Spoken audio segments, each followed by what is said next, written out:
கடவுளுடைய பிள்ளைகளை இந்த காலையிலே பார்ப்பது ரொம்ப சந்தோஷமாக நினைக்கின்றேன். நான் ஆண்டவர் நிச்சயம் உங்களை ஆசீர்வதிப்பார்.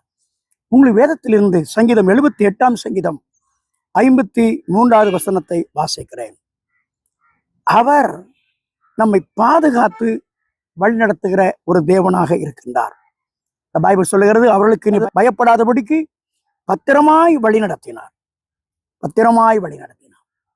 என்ன அற்புதமான ஒரு விஷயம் பாருங்கள். அவர்களுக்கு பயப்படாதபடிக்கு அவர்களை பத்திரமாய் வழிநடத்தினார். அவருடைய சத்துருக்களை கடல் மூடிப்பட்டது. எகிப்திலே இருந்து இஸ்ரவேல் ஜனங்கள் கானானுக்கு வந்து கொண்டிருக்கின்றார்கள். தேவன் அவர்களை பத்திரமாய் வழி நடத்தினார். எகிப்து ஜனங்களுக்கு பயப்படாதபடிக்கு பத்திரமாய் வழி நடத்தினார். அது முந்தின வசனத்தை வாசிக்கிறேன். 52ஆம் வசனம். தம்முடைய ஜனங்களை ஆடுகளைப் போல புறப்பட பண்ணி அவர்களை வனாந்தரத்திலே மந்தையைப் போல் கூட்டி சேர்த்து அவர்கள் பயப்படாதபடிக்கு அவர்களை பத்திரமாய் வழி நடத்தினார். அம்மா, நீ பயப்படாதபடிக்கு உன்னை பத்திரமாய் வழிநடத்துகிற ஒரு தேவன் இருக்கிறார்.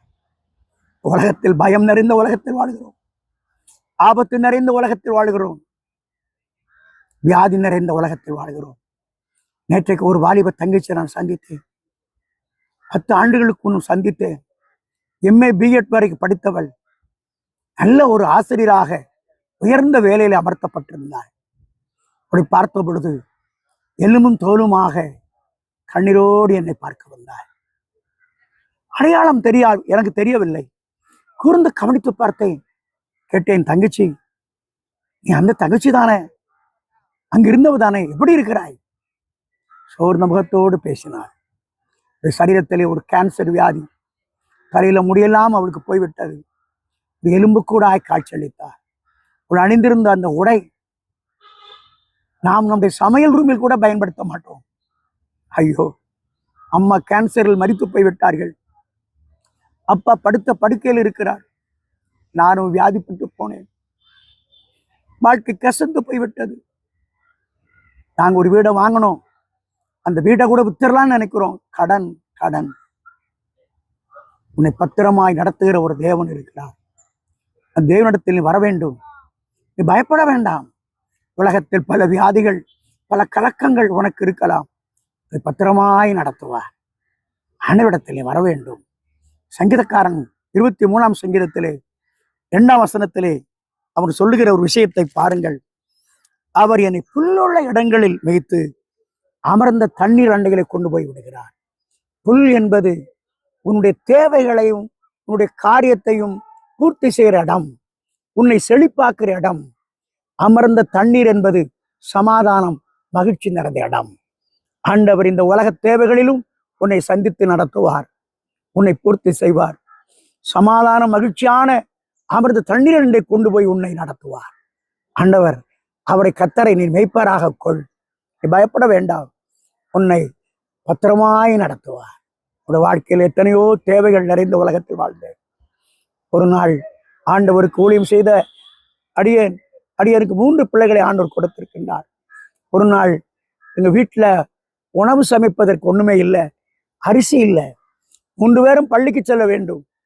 நான் அரிசி இல்லாத காரியம் எனக்கு தெரியாது. காலையில் 6 மணிக்கு எழும்பி 8 மணிக்குள் சமைத்து அவர்களுக்கு டிஃபன் பாக்ஸிலே போட வேண்டும். ஒரு கிராமத்துக்கு ஊழியத்துக்கு போகும் பொழுது ஒரு அம்மா ஒரு பையில அரிசி கொடுத்தார்கள். நான் சொன்னேன், அம்மா, இந்த சைக்கிள்ல இந்த அரிசியை எங்க கொண்டு போறது? யாருக்காவது நீ கொடுத்துருங்க, நான் இதை எப்படி கொண்டு போறேன்? எவ்வளவோ நான் அவங்கள்ட்ட சொன்னேன். அவங்க கேட்கவே இல்லை. ஐயா, நீங்க கொண்டு போங்க, ஐயா கொண்டு போங்க. வேண்டா வெறுப்போடு அந்த அரிசியை நான் கொண்டு வந்தேன். அரிசி பாத்திரத்திலே நான் கொண்டு தட்ட போகும் பொழுது அங்க அரிசி இல்லை. அப்பதான் நினைத்தேன், 5 மணிக்கு 5:30 மணிக்கு சமையல் செய்ய வேண்டும், பிள்ளைகளை ஸ்கூலுக்கு அனுப்பணும், கையில பணமும் இல்லை, கடையில போய் பணம் வாங்கவும் முடியாது, அரிசி வாங்கவும் முடியாது.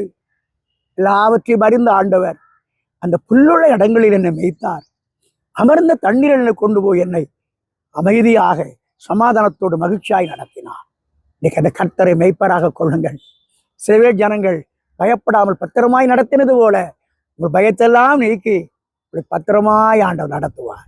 இயேசு இடத்தில் வருவீர்களா? இடத்தில் வருகிற ஒருவனை அவன் புறம்பே தள்ள மாட்டேன் என்று ஆண்டவர் சொன்னார்.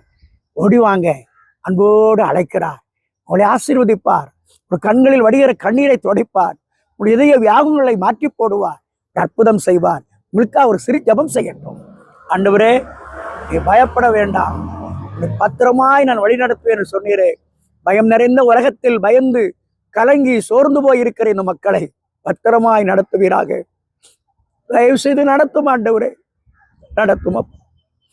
ஒரு குறைவில்லாமல் நடத்தும், புல்லுள்ள இடங்களில் நடத்தும். அவருடைய பசியெல்லாம் போக்குங்க. அவரது தண்ணீரண்டையில கொண்டு விட்டுருங்கப்பா.